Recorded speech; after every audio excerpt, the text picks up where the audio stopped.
This episode is powered by Fuse Energy. Winter is all about energy. Switching on Christmas lights, warming your home for a cozy night in, keeping the TV on for all the festive fixtures. And Fuse keeps things simple thanks to their fixed rates, cheap tariffs, and 24/7 support. Better yet, Alan, Fuse is the fastest growing energy company in the UK, and you can play a part in building the infrastructure for clean, affordable energy by referring land to Fuse for renewables development.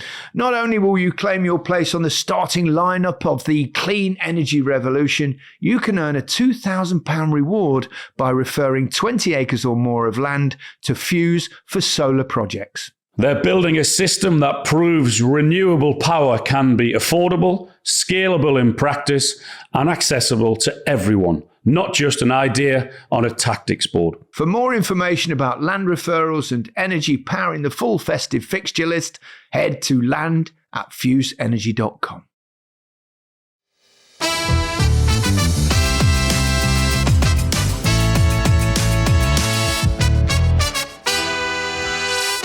Hello and welcome to The Rest is Football with Micah Richards, Alan Shearer and me, Gary Lineker. You chaps are at home. I'm in Rabat in Morocco for the Africa Cup of Nations final between Morocco and Senegal, which is later tonight. So we're going to do the first half now to discuss all Saturday's games.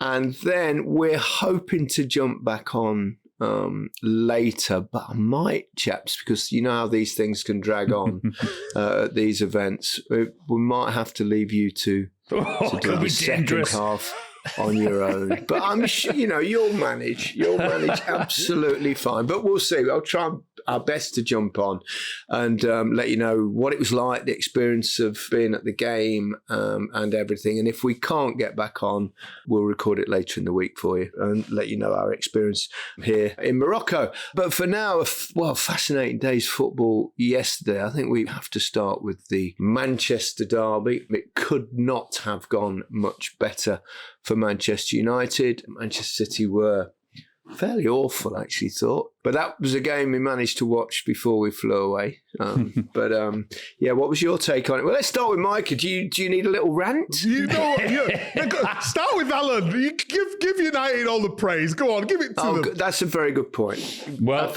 go ahead, Al. I thought Man United were absolutely outstanding from start to finish. The energy, the way they just went out and did exactly what the manager wanted.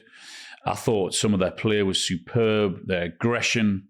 Yeah, they got lucky with the what should have been a red card for Dalot. There's no doubt about it. Mm-hmm. What on earth the VAR were thinking? I mean, and then they said that it was more of a glancing rather than it was a straight on. Absolute rubbish. I totally get your point, Alan, but the one thing I'll go back to as well, in normal time, it didn't look anything. And I get that with the referee, but the slow motion. They brought VAR in to look at things like that. The referee couldn't see it, and I get that and understand that. But that is a terrible challenge. That is an endangering an opponent, which means a red card. And for the two to sit in there and think, no, that was okay, it was just a yellow. I mean, honestly. But anyway, that's not their fault. He didn't get sent off, and they made the most of it, and they were absolutely brilliant. They created chances. They made Man City look very average. They stopped Haaland. In fact, they stopped everything that Man City are very good at in terms of blocking spaces, stopping balls into the forwards, into Foden, etc. Yeah. And they thoroughly deserved it. Could have been more so. They were outstanding. That has to be the norm for them every week now. Yeah. Has to be the norm in terms of the energy. While we're on United, I think it does show that if players are given jobs that work for them and a system that works. I mean, people say, why don't they always try like that? I think you do as footballers. You always try and give your best, but for various reasons, sometimes you can't. And then confidence saps and stuff like that. And then you get a fresh impetus coming in with the new manager. And he brought in, surprise, surprise, Kobbie Mainoo came in and looked very comfortable in midfield, and he hasn't started, since August or something. So, I think it was a mixture of different things, probably the players, and also putting Bruno Fernandes slightly more forward. Bruno was absolutely outstanding, I thought.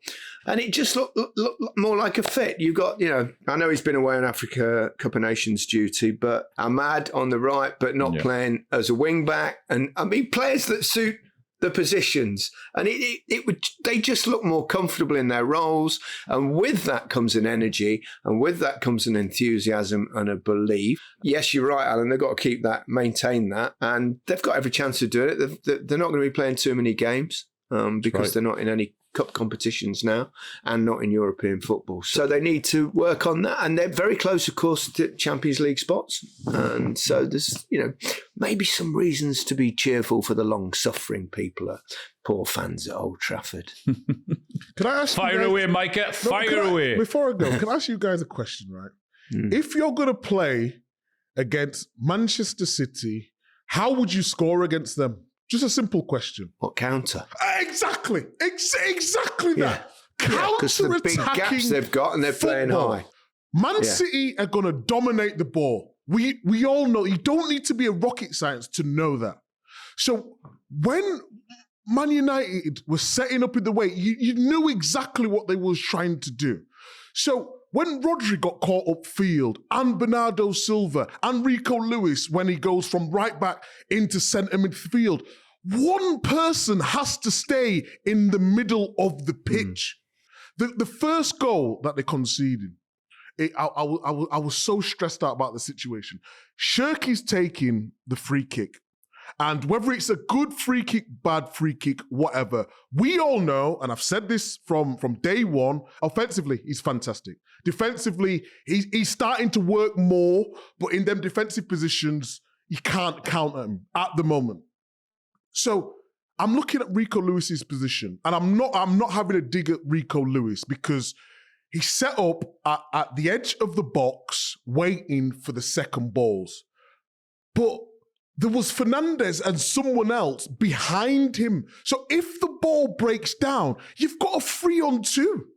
You've got a 3-on-2 at Old Trafford where Man United want to play the counter-attacking football. Can you take responsibility on the pitch to say one of us has to stay?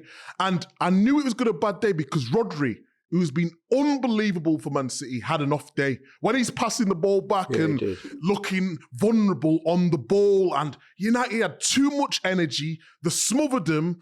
They basically went in a low block, but then blocked the middle of the pitch. And then as soon as the ball went out, Alan did it really well on Match of the Day yesterday. It was a 2-1 versus Semenyo and Doku. So they had nowhere to go. So it was congested in the middle. And then when it went wide, it went out too slow. United could get over. They was running like absolute animals to get back in position. So Man City couldn't break them down. And then they just allowed them to go through the middle of the... I was thinking to myself, what is going on here? I couldn't believe what I've seen for a team that is so balanced normally in terms of getting the ball back, knowing their positions, retaining the ball. But then against United, I don't know if the emotion took it out of them or United was just better on the day. But that's one of the poorest I've ever seen Man City in a derby. And I'm talking for 10, 15 years, that long. Pep had one of his kind of, let's say, intriguing days where he obviously played two youngsters at the back in Elaine and Kusanov, and then didn't play O'Reilly at left back, put Ake at left back rather than in the middle, where he's at least got a bit of experience in there, which was quite baffling. He took Phil Foden off at half time. Now in the first half, I thought Phil Foden was the only bright spark for City. He didn't always go his way, and his corners weren't very good, but he did look busy in there. So he made, the one he took Haaland off with 10 minutes to go when he's 2-0 down. It was one of those days when I was thinking, he's having one. He's having one today. He's having one. No, but I don't, in terms of the centre-back partnership, I thought Kusanov and Elaine at Newcastle were brilliant. Yeah. And they coped with the atmosphere really well. Obviously, a Manchester derby's a little bit different, but I actually thought Elaine did all right in the first half. He's good on the ball. He's very good on the ball. Good on the ball. Yeah. And Kusanov, I thought he was good as well. I didn't think the problem was them defending. I thought it was what was in front of them, getting exposed to the counter-attack. Well, which has been the case probably for 18 months. It's got generally a bit better this season. You would have think with Rodri coming back, although as you quite rightly said, he had an off day yesterday. Yeah, he had an off day, and Nico Gonzalez has been playing in there, doing really well. I think what City lacked in the game was energy in midfield. As soon as United broke that first line, then they just couldn't get back. What surprised me is that Man United's both fullbacks got booked relatively early, and I'm thinking, here we go, Semenyo and Doku. Every time they get the ball, I thought, go on, go at them, but they couldn't because they were 2v1 all the time, and that's how United worked. They worked it so well. When the ball went out wide, you know that's a huge threat because they're very talented players, those two wingers. And if you don't double up and make it very tough, then more often than not, they get the better of you. But they never went past Shaw or Dalot at all. They were absolutely outstanding. Do you know what? There's an argument, other than the goalkeeper for Man United, there's an argument that every single Man United player could have been given man of the match because I just thought they were outstanding in every position. Just on that, both fullbacks were booked, weren't they? Yeah, that's what I mean. Shaw and Dalot, like you said. Doku and Semenyo was staying like narrow Central. in a four. Yeah. I was saying, get high and wide. Get high and wide early. I was losing my mind in there. I really was losing my mind because I just think United, it was perfect. Like Alan said, they got the decision. New manager bounce. The atmosphere at the stadium was brilliant. You could feel that there was, I won't say something special going to happen, but it felt like there was up for it. There was all smiles before. The fans were really positive before the game. Yeah. And then City just didn't turn up. I think Wayne said it really well last night in terms of they've had big results before when they've been up against it, but they've never had big results and the big performance. Do you know what I mean? Yes. But I think that was yesterday. They had the big result and both. a big performance to match it both of it. And they've got a nice and easy one, Arsenal, next week. So let's see how they go in against that. But they've set a standard now. They have to get to it. Win that. Carrick at the wheel. Carrick's at the wheel. Give him a 5-year contract. Job done. Very well. All's well with the world. It is a strange obsession Manchester United have with ex-players, isn't it? They need them in the management room. They get the DNA and all this nonsense. It'd be fascinating to see what happens if he does really well, in between now and the end of the season, what happens. You know that's going to happen then. Well, he'll get the job if he does really well to now at the end of the season. And, I mean, Michael Carrick, I think he's a very intelligent... I think he did a reasonable job at Middlesbrough for a while with... it's very difficult in that league if you've not got the players. So, who knows? Who knows? But he could not get off... to a better start than that, really. So you thought to yourselves at that point, Arsenal probably go on and win at Forest and stretch their lead to 9 points, which could be curtailed if, again, we're doing this on Sunday morning before Villa play. But Arsenal couldn't get over the line at Forest. Missed opportunities. They certainly missed a couple of opportunities, that's for sure. Definitely. I think when you've seen what happened in the early game and you think, right, this is our opportunity. They had the chances. They had 2 or 3 really big chances, but didn't really take them. I thought Forest, in the end, deserved a point. I think Sean Dyche will be absolutely delighted with the effort and everything else that his team gave him. But they just didn't do enough, Arsenal. They didn't. Gyökeres, I thought, was disappointing, didn't offer enough. There was a time in the first half where he was 1v1 with Murillo, I think it was. Murillo made a mistake and he went through. That's it. Yeah. And I think, go on, get across him. Knock the ball across him and make him foul you. Make him foul you. But he just couldn't get away from him. You so you're 1-on-1. Yeah, he couldn't. He looked very leggy. He didn't look. Yeah, he looked. I was really surprised at how he let the defender control the situation rather than the other way around. Yeah. But I suppose from their point of view, they've extended their lead over City. See what happens with Aston Villa. But I think it's probably a point gained rather than two more dropped, if you know what I mean. Yeah, in the grand scale of things, I probably agree, Al. But I think if they would have won that game, then it's over. So I think it's a missed opportunity because mentally as well, you think, we didn't really take advantage. I mean, I've got an interesting graphic here. of games since Premier League games. This is since they last scored. Martinelli 13 games, Madueke 13, Saka 8, Marino 7, Eze 6, Gyökeres 5, Trossard and Jesus 3 each. So they're not quite firing on all cylinders at the moment, but they've still got a comfortable lead. And the reason that I said when we did our roundup, our halfway season review, that I thought Arsenal would win the league is because they don't concede many. Yeah. And I think that this season, where no one else really is performing brilliantly, I think that will be enough. And I do think they'll come together and they will have spells where they start banging goals in, because you're always going to get spells, particularly this time of year, I think, just after that winter madness around Christmas when you play so many games, where it gets a little bit staid. I think they need to play Jesus now. Yeah, I wouldn't disagree. I think Arteta's stuck with Gyökeres. Whether he's struggling for confidence, whether to adapt to the league. I know he's played Championship. We know that. But the Premier League's a different beast. All the clips I watched of Gyökeres last season, and I remember saying it when he first signed, don't expect him to be a world beater. But what he did have was running in behind aggressively. Yeah. But now he looks like he's not doing the same thing.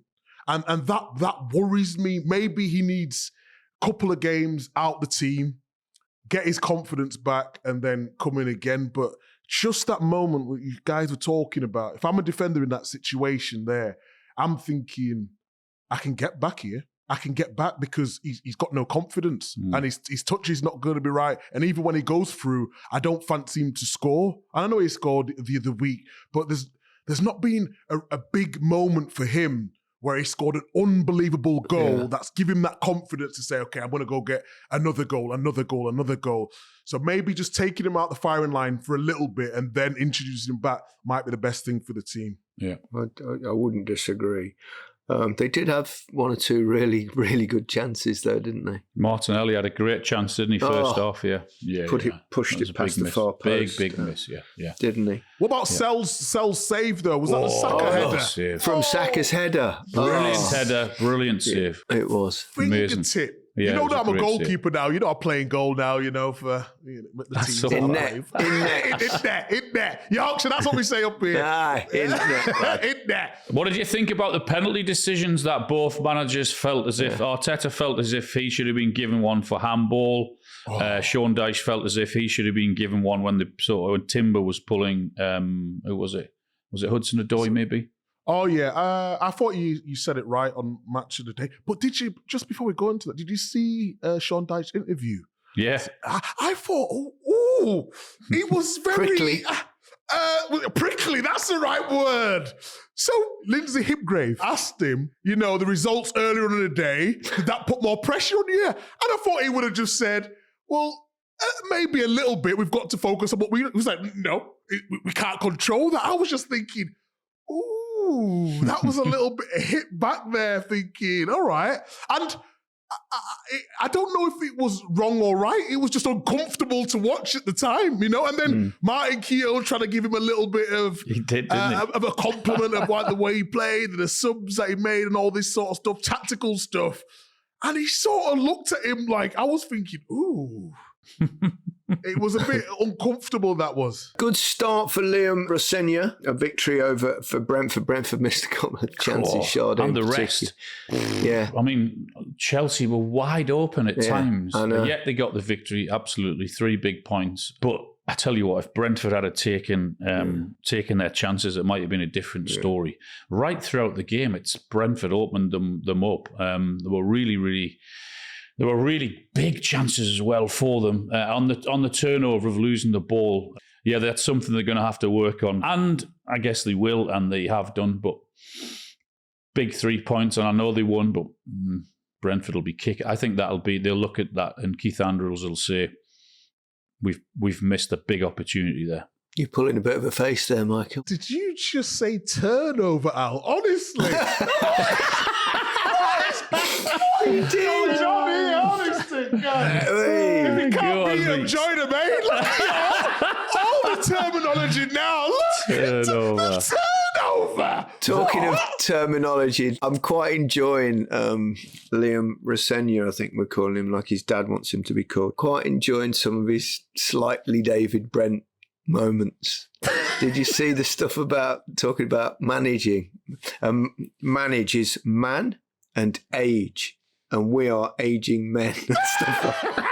Really? I didn't see that. I mean, I think Arteta does similar sort of things inside the dressing room over a period. I've seen him do something with a light bulb, and it was a little bit like, whoa, if you're a player, you'd be going, what? Did you see the documentary when Arteta put speakers out there for atmosphere? Yeah. All that it amuses me, all that kind of stuff that they think it might make a difference. But he's had the start he needed to have, basically, which is a winning one, even if they did have a few issues going the other way that they got away with. Well, you watched this game, Al. We didn't have this. Did you do anything tactically that was different? I thought what they did really well is defend set pieces and defend long throws. I thought they did that really, really well. They looked in good shape for that. But there was a lot of information being passed onto the pitch in terms of papers to players to do this and switch and do that. And I thought Wayne did it really well on Match of the Day, where Fernandes was taking up Cucurella's space, and Cucurella was and that hence them being really wide open when they lost the ball in the middle. But I think the way they defended set pieces was the biggest thing, and the win, obviously, which is the most important thing. But improvements will have to be. They can't be that open again and hope to get away with it. It looked like Cole Palmer kind of struggling with his groin again at the end. Yeah, he didn't look happy. He didn't. Yeah, I know he's different anyway, but even when he stuck his penalty away, he didn't look happy yesterday on the pitch. Well, apparently at the end of the game, it was the same groin that's causing him problems, so it might be getting to him a little bit, which understandably so, because there's nothing worse than playing with a niggle. But obviously there's a World Cup coming up as well, so massively important that gets sorted out at some point. Hugely important game down at not necessarily at the bottom for Spurs, but Spurs-West Ham in terms of the two managers. And obviously West Ham winning away, Callum Wilson, who scored. Obviously he's talking about terminating his contract, but it's a vital goal for them, gives them some sort of hope, I think. You know, just on that, before you go into West Ham, and I know we'll speak about Spurs, because we've spent good times with Thomas Frank. Yeah. It's hurting me seeing what's going on there. Yeah, because he's a good guy, and he's such a top guy. The way he speaks about football, what he did at Brentford, is his big opportunity. And it's just, when you watch them, they're like nervous wrecks, the lot of them. Even when they score a goal, you think, let's get some control now. Just defend. And then all the thing with, with the Arsenal Cup, and then the stuff with the fans, players coming on Instagram. It's just, I really feel for him, but I don't know what's happened. I can't tell you. Normally I could say how Spurs are going to play, where they're going to improve, what they need. With Spurs at the moment, I just don't know what it is. Everything's just very bitty, which I thought a man of his ability tactically would have them playing in some sort of way now, which is disheartening to see, Yeah, I'd agree. I mean, I don't see a pattern. I don't see what they're trying to do. I don't know whether they're a sitting team and they want to hit you on the break. I don't see they're a pressing team, and it's like, I don't know. And I guess that's how the Spurs fans feel as well. And when you look at their team yesterday, they've got Van de Ven and Romero. They've got their goalkeeper. They've got Porro. They've got the two midfielders in Gray and in Conor Gallagher, a new signing. And then forwards-wise, the players that are out on the pitch should be doing a lot more and a lot better.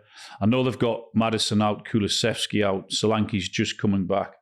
But you still should be seeing a lot more than what you're getting from Tottenham. And I totally agree with you, Micah. He looks really tired, and he looks really as if it's really hurting him. It's probably the first real spell in his career where he's been massively under the cosh, because it's gone. It went really well for him at Brentford by and large. Yeah, it's tough times for Thomas. I think it surprised us a little bit that they've struggled this much. Yeah, massively. It's just a question of whether they stick with him now. Because, you look at Spurs in recent years and they've had so many top managers and big names, and they all leave the club and they generally have a real gripe with the football club when they leave. I know it's always the coach that gets the blame, and the fact we know Thomas Frank reasonably well. Obviously, it doesn't affect your judgment on people, but it makes you think a little bit, I suspect. Yeah, but the problem is, Gaz, is now if he was to get sacked in the next couple of weeks, now bigger teams are looking at him saying he can't do it at that level. And it's just that opportunity that he's not taking. The question mark that everyone was asking when Man United needed a manager, when Chelsea was sort of looking for a manager, Spurs were looking for a manager, the question mark was, can he do it at this level? And now he's been given that, although not in the perfect circumstances. Now it looks like it's too much for him. But I don't think it is. Yeah. By the evidence that I've seen him coach before, so it's a strange one. Yeah, and it's also not very much time, 6 months. I know it's a mad world managing. You know what you're getting into, and if it doesn't happen, you're in trouble. Yeah. But on the other hand, by the way, West Ham. I got stuck into West Ham when they played at Wolves a couple of weeks ago, and they were awful, and rightly so, because there was no effort, there was no fight, there was nothing. But yesterday, to be fair to them, they're still not a very good team. But at least they showed a better attitude yesterday. And it's a really strange situation with Callum Wilson. They signed 2 centre-forwards at West Ham for nearly 50 million quid on a huge gamble to try and keep them in the league. And then I listened to the manager, Nuno, say it might be his time to find somewhere else or whatever. But then you turn to him in the last 2 minutes, he scores the winning goal and gets you three huge points. Really strange, but you'd have to say, where's that fight being? Where's that? Why can't that happen every week? At least you've just got to go out and roll your sleeves up. And they did that yesterday. It was a massive improvement on what I saw at Wolves. But that doesn't mean they're a good team. They're not. But at least they're willing to have a scrap and a fight. And we got on the better side of it yesterday. While we're on the subject of coaches, Oliver Glasner had something of a rant at the end of the game, didn't he? Said he thinks they've been deserted, basically. And obviously he's talking about the upper echelons of the football club. I found it slightly baffling in the sense that also this week, he was complaining basically about selling the captain the day before a game, and also Eze in the summer. And I thought, I can understand your gripe on that. But you also came out this week publicly and said that you told the chairman that you were leaving your job at the end of the season. And I thought, well, hang on a minute. It did seem slightly hypocritical in some ways. He's done an amazing job. He has, an absolutely brilliant job. He's given the Palace fans something they've never had before. The wins at Wembley, both of them, in the Community Shield and, of course, in the FA Cup. And he'll always be remembered for that. But we've seen it with Amorim and Maresca in recent weeks that once you come out and start criticising your bosses for whatever reason in public, you're on a sticky wicket. Yeah, I said it on Match of the Day that it wouldn't surprise me if he's not in charge for the next game. Well, funny you should say that though, Alan. That news has just broken. And it's not the news that you would think. Okay. Crystal Palace have decided not to sack Oliver Glasner following his bombshell press conference comments before and after Eagles lost to Sunderland on Saturday. The club are determined that Glasner will see out the remaining months of his contract. And the FA Cup winner will hold clear the air talks with owner Steve Parish this morning. So, if that's true... They're not giving him 6 months' salary then. That's a real difficult one for... I don't know. Yeah. I'm just using Brennan Johnson as an example. So the manager come out and said, well, he told the chairman that he wants to leave the football club in October. Yet he wants to sign players in January and he's not going to be there in 5 months' time. Yeah. That's strange. Yeah, it's very unusual.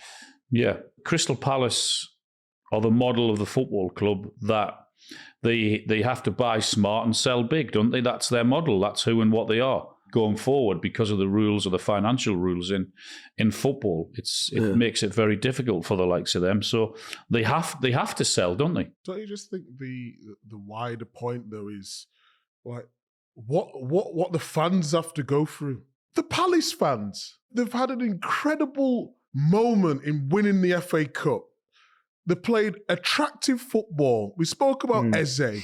We spoke about Munoz before. We've talked about Guéhi before, and even the likes of Richards at the back and Mateta up front. A really good spine. And you have that team and you think, okay, Eze might go, and Guéhi at some stage will go, but you've got a good spine to work with for the future. And then 6 months later, you've got a manager coming out talking about the owners are not backing him, but the manager's not signed his contract. What worries me now for Palace, do you remember when Wigan won the FA Cup against Man City all them years ago? Yeah. I know they got relegated in that year.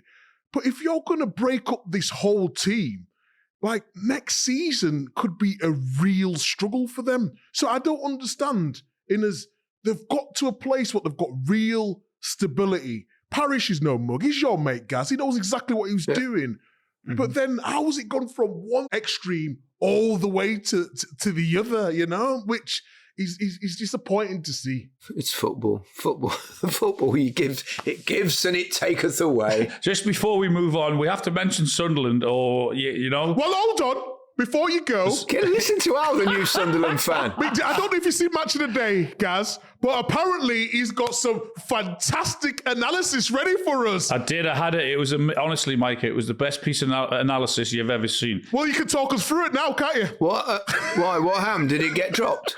Let's talk about their home record. Unbeaten at home this season, Sunderland. I mean, that is impressive. So what happened, Gaz, since you didn't watch it? Sunderland obviously playing Palace. And Sunderland won the game. So normally on Match of the Day, you go with the team who's won, you'd give them analysis as how they won the game, etc., etc. Are you trying to tell me how Match of the Day works? etc.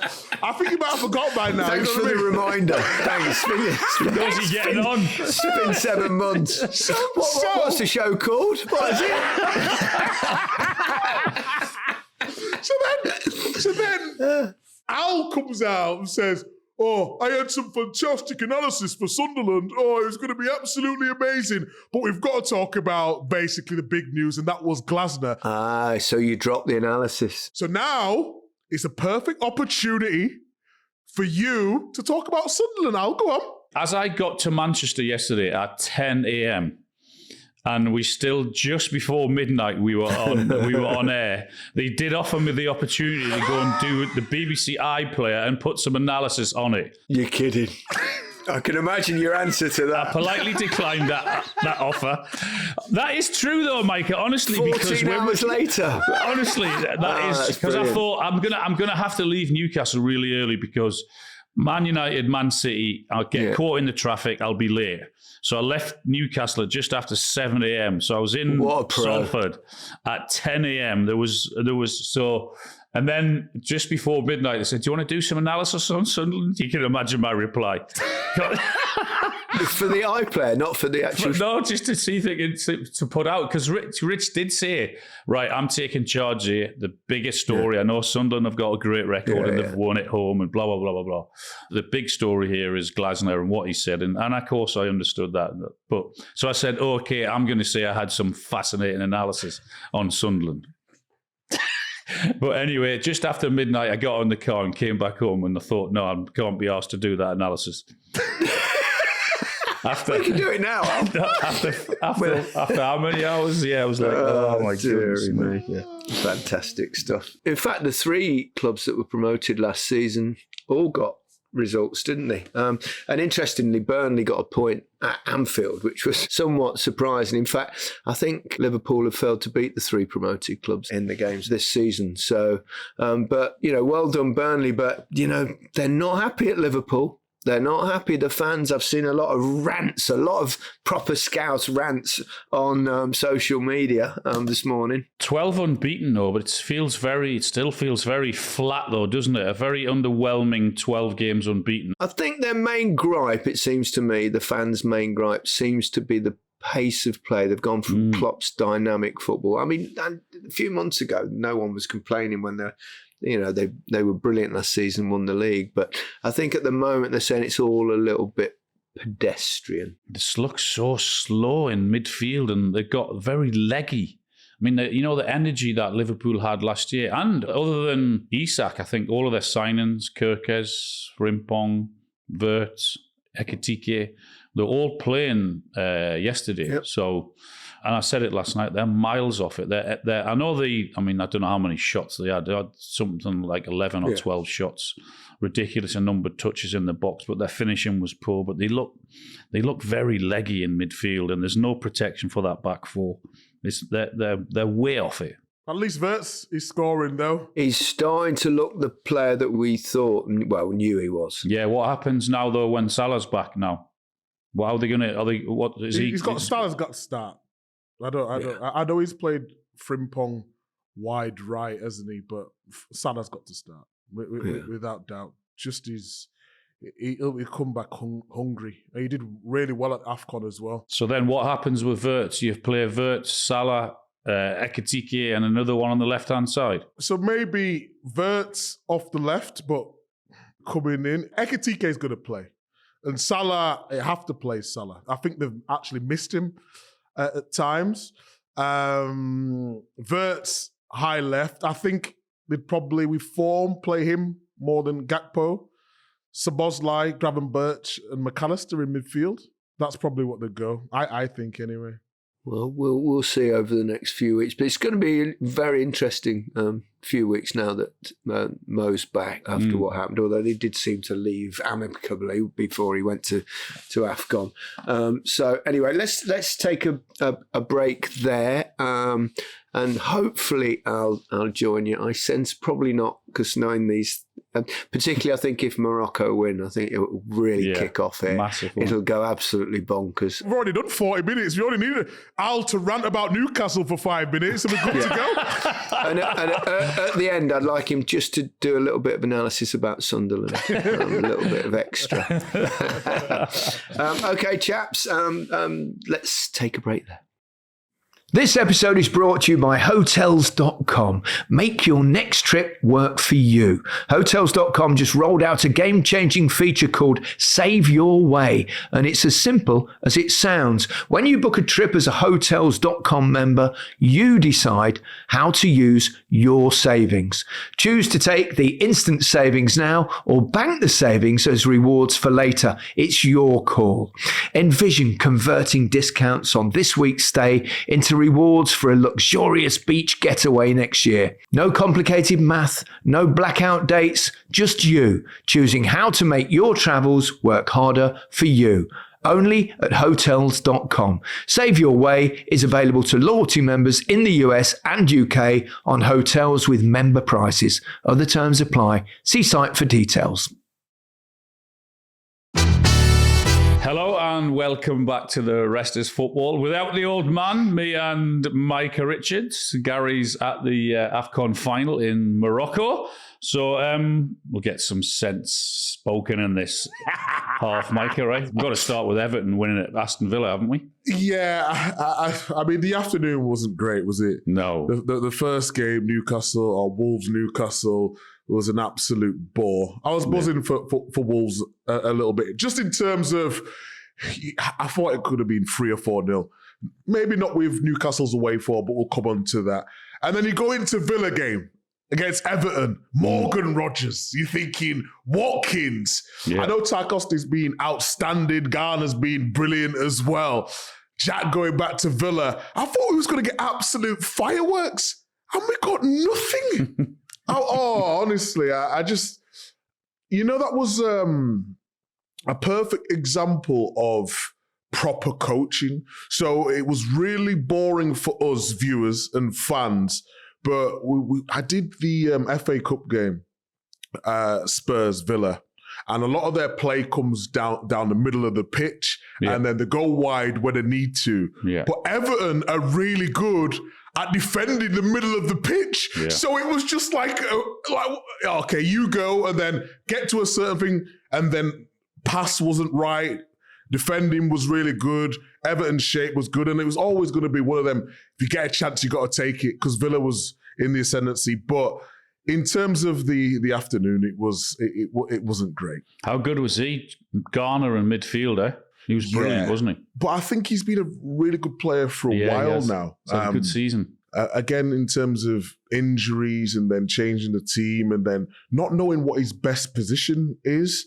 Although he played a little bit deeper, he can play a little bit further forward too and have really good effect in that way as well.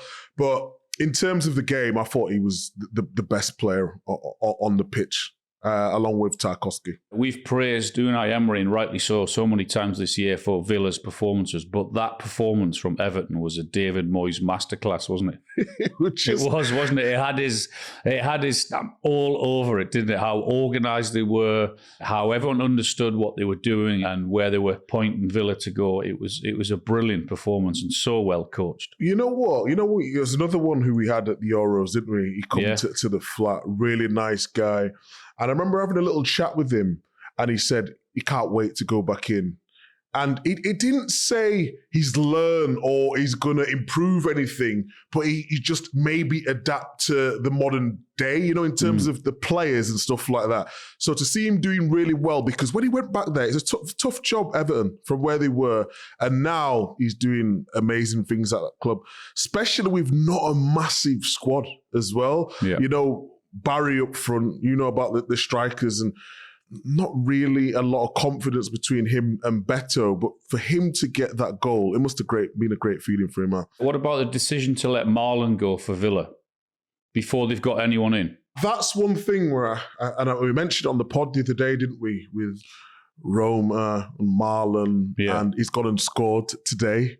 He scored. He's gone and scored today. God. He scored while the game was going on. I was checking the fixtures. Yeah. And Tammy Abraham coming in has been reported. I think that's really good, especially for Watkins. Play similar style, can hold up the ball, running behind and all that sort of thing.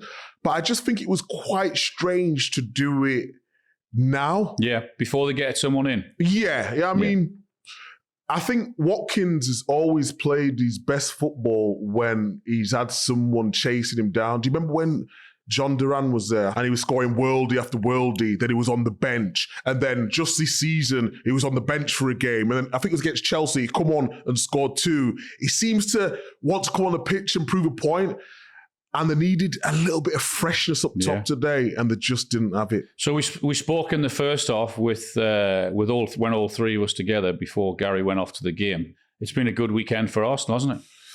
Yeah, it has, but I still maintain the fact that if they would have won that, I think it would have been season over. 7 points with what? How many games? There's 16 games left. Yeah, it's not a lot of points to grasp.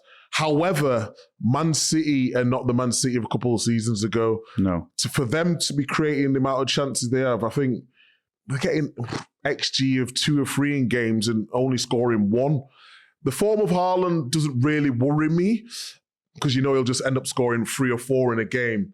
But in terms of defensively, they're too open. So if Arsenal was to look at that and think, okay, we're going to be stable at the back and get them clean sheets, we only need to nick a goal here and there that could see us through. So all in all, it's probably a point gained for Arsenal this weekend for sure, with Villa losing as well. Trying to sweep over this one, but let's get on to Wolves Newcastle then, should we?